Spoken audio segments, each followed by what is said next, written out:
Bom, continuando então a nossa aula 1, falando de planejamento estratégico, né? O próximo tópico que a gente trata aqui é da estratégia e da vantagem competitiva. Então, o que é isso? Quando nós estamos falando de estratégia, nós estamos falando de quê? Uma boa estratégia, ela naturalmente conduz a uma vantagem competitiva sustentável. O que é uma vantagem competitiva? É alguma característica que a minha empresa, a minha organização, ela tem em relação aos concorrentes, né? Que eu consigo competir, que eu tenho alguma vantagem, que eu consiga um maior mercado, que eu consiga mais clientes, que eu consiga maiores lucros.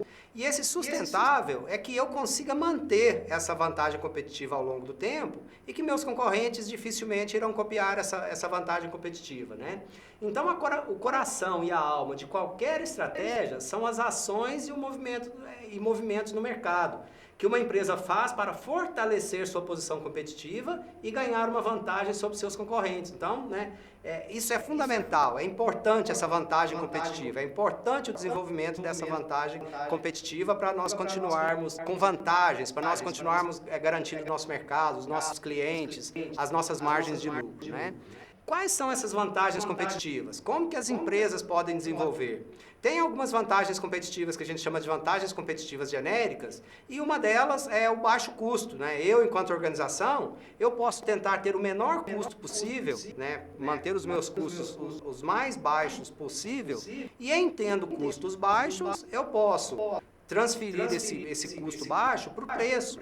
Então eu posso ser competitivo, eu posso ter uma vantagem competitiva, porque os meus custos são baixos e, consequentemente, eu posso praticar preços mais baixos. Então, alguns exemplos tradicionais, né, Walmart, lojas americanas, no setor de aviação civil, a EasyJet, a Southwest, a Gol aqui no Brasil, a Ryanair. Então são alguns exemplos de empresas que procuram ter o menor custo possível para ter assim a sua vantagem competitiva. Uma próxima vantagem competitiva genérica é a diferenciação. Então essa diferenciação pode ser por qualidade, por marketing, por tecnologia, por alguma característica qualquer, né? Por um clube de relacionamento. Então alguns exemplos que nós temos, a Johnson & Johnson, que propõe, né, que tem como proposta de vantagem competitiva, a diferenciação, a confiabilidade em produtos para bebês, a Harley Davidson, o estilo, o Rolex, o prestígio da marca, do relógio. Então são alguns exemplos que nós temos aí de como que as empresas se diferenciam para, né, efetivamente construir e manterem a sua vantagem.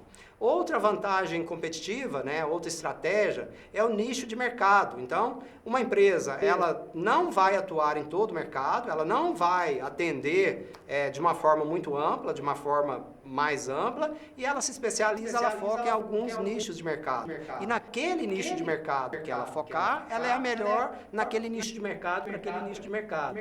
Então, exemplo, né, a Trackfield, a Curves, que é uma academia, né, para mulheres de uma forma geral, então para mulheres. Então, são empresas que resolveram, que decidiram, que entenderam que seria melhor atuar em algum nicho e fazem desse nicho, e nesse nicho elas são melhores ou em diferenciação, ou em custo, ou nas duas coisas que, né, nesse nicho que ela atua. Então, caminhando, nós temos, então, como que nós desenvolvemos, né, as vantagens competitivas, como que nós podemos construir, como que nós podemos manter. Então, desenvolver competências e pontos fortes não é uma tarefa fácil, é uma tarefa árdua. Então, nós temos alguns exemplos, né, da FedEx, da Disney, da Toyota, e a construção das vantagens competitivas, às vezes, elas levam tempo, né? Elas não são feitas muito rapidamente. E é necessário, né, muito esforço, muita dedicação, muito planejamento para desenvolver as vantagens competitivas, e essas vantagens competitivas realmente serem percebidas, serem observadas para o mercado de uma forma geral.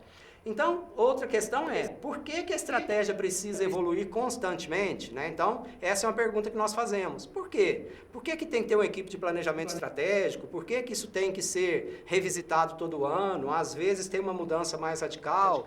Porque o ambiente é dinâmico, porque o ambiente muda. Os concorrentes de ontem não são os mesmos de hoje e não serão os mesmos de amanhã. Então, a concorrência muda, o ambiente muda, a economia muda, a política muda. Então, todas as questões mudam, portanto, a estratégia precisa evoluir.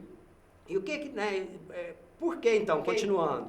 Então, conforme eu havia dito, Por causa das alterações nas condições do mercado, por causa dos avanços tecnológicos, por causa dos movimentos dos concorrentes, por causa da evolução nas preferências dos clientes, que muda o tempo inteiro, por causa das oportunidades de mercados emergentes, surgimento de novas ideias para melhorar a estratégia e também por situações de crise, né? Então, hoje, 2022, por exemplo, né, várias empresas, várias organizações têm que se adaptar, têm que mudar, têm que evoluir a sua estratégia em função do momento pandêmico que nós vivemos nesse período, nessa data. Então, são vários os motivos da evolução do caminhamento da estratégia. Pois bem, então, desse modo, nós chegamos ao final desse primeiro módulo nosso, dentro da nossa disciplina Planejamento Estratégico. Nos vemos no próximo módulo.